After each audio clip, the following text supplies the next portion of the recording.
You know, I don't tell this story very often. Whenever I do, people think I'm making it up, or it was just some animal, or a prank. But I know what I heard, and I know what I saw. This happened 3 years ago. I was renting a small, isolated cabin in rural Colorado. I moved there for the peace and quiet, to work remotely, far away from traffic, people, and noise. The nearest neighbor was almost a mile away, and the cabin was at the end of an old forest road that barely even showed up on GPS. The first few weeks were perfect. The cold air, the quiet nights, that kind of deep silence you just can't find anywhere near a city. But then, that silence started to feel heavy, like the woods were holding their breath, waiting for something. The first night the footprints appeared. It had just snowed, a thick, fresh blanket of snow untouched, smooth and clean.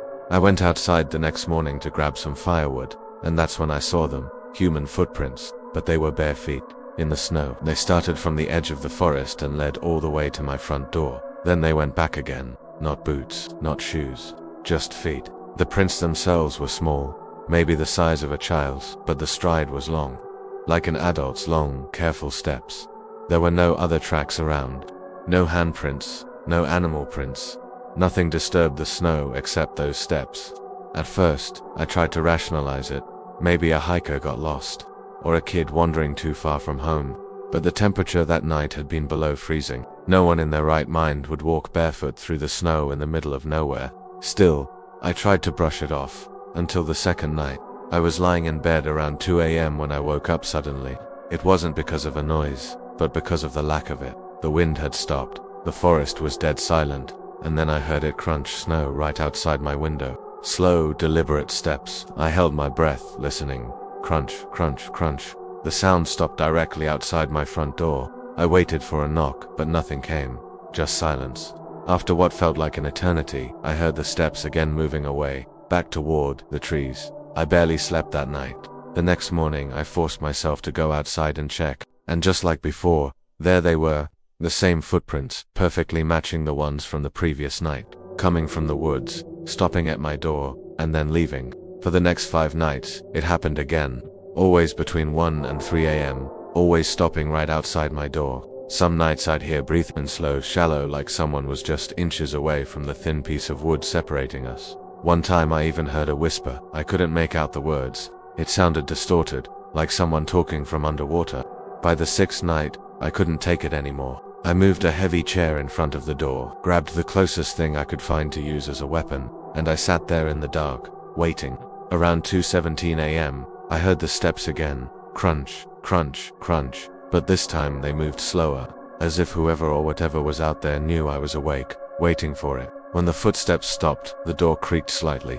Not from force, just pressure, like something was leaning against it. I held my breath, the breathing on the other side. It changed. It wasn't human.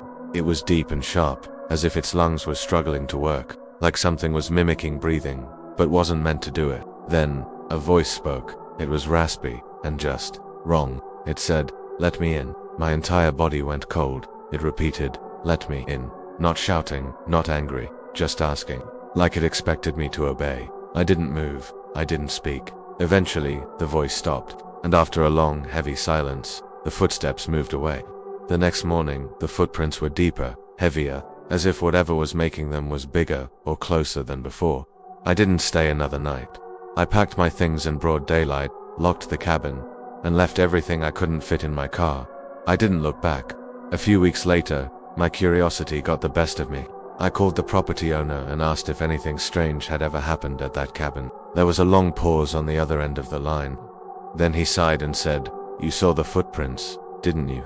I didn't answer. He quietly added, "The last tenant." He woke up one night to the door already open, footprints leading inside. I asked what happened to them, but he wouldn't tell me. To this day, I only live in apartments, 4th floor or higher. Multiple locks, security cameras, and even now, sometimes late at night when everything is quiet and the world feels still, I swear I can hear footsteps. Crunch, crunch, stopping just outside my door. The first time I smelled the perfume, I thought someone else was breathing beside me. It wasn't tea, until the 3rd night that I realized the scent only appeared when the room went completely silent. This happened last year when I was staying in an old Victorian-style Airbnb while traveling for work. The place was cheap, too cheap, and the photos online made it look charming. Floral wallpaper, antique furniture, and a large 4-poster bed. The owner said the house was over 100 years old and full of character. The first night felt normal, quiet, a little cold. The heating system rattled sometimes, but nothing unusual for an old building. It was tea until I turned off the lights and settled into bed that I noticed the smell. Perfume. Not something modern, no citrus or sweetness. It smelled old, powdery like rosewater mixed with something musky and almost spoiled. The scent wasn't faint either. It hit me suddenly, almost like someone had sprayed it right next to my face. I sat up, confused. I assumed maybe the previous guest had spilled fragrance. Or maybe it was something in the upholstery. But when I turned the lamp back on, the smell started fading, not slowly instantly, like someone had stepped away. I laughed it off, convincing myself I was tired and imagining things. But the second night it happened again. Same scent, same timing. The moment the lights went off, I remember pulling the blanket tighter around me, feeling this strange chill settle into the room. The perfume grew stronger, almost suffocating, and I swear I felt the faintest warmth near my ear, like breath. That night I barely slept.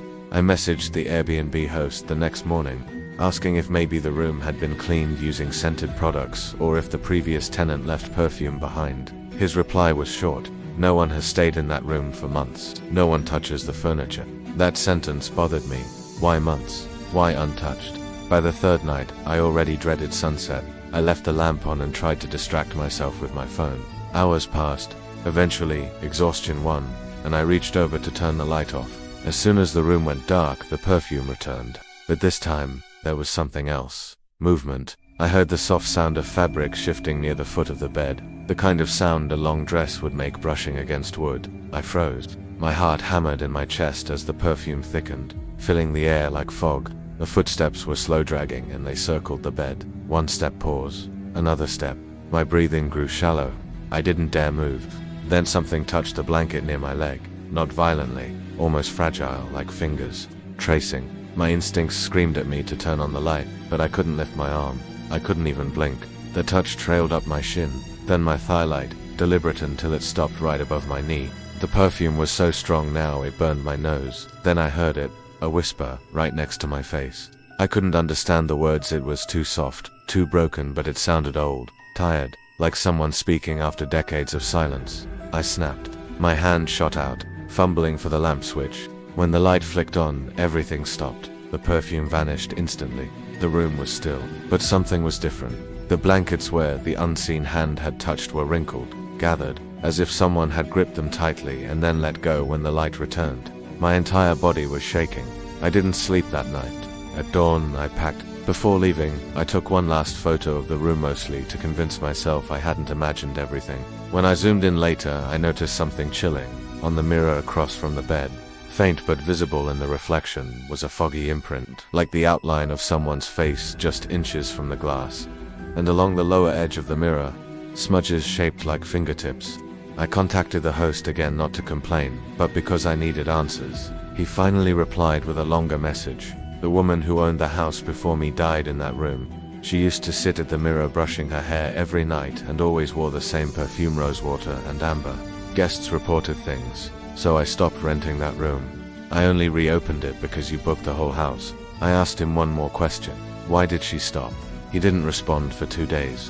When he finally did, all he wrote was, "She never stopped. She just waits until it's quiet enough for you to notice her." Sometimes, even now, when I turn off the lights before bed, I swear I can smell that same perfume, faint at first, then slowly getting stronger. Before you go, make sure you subscribe, not just to support the channel, but because things like this have a way of coming back, and if they do, you'll want to know before something starts watching you.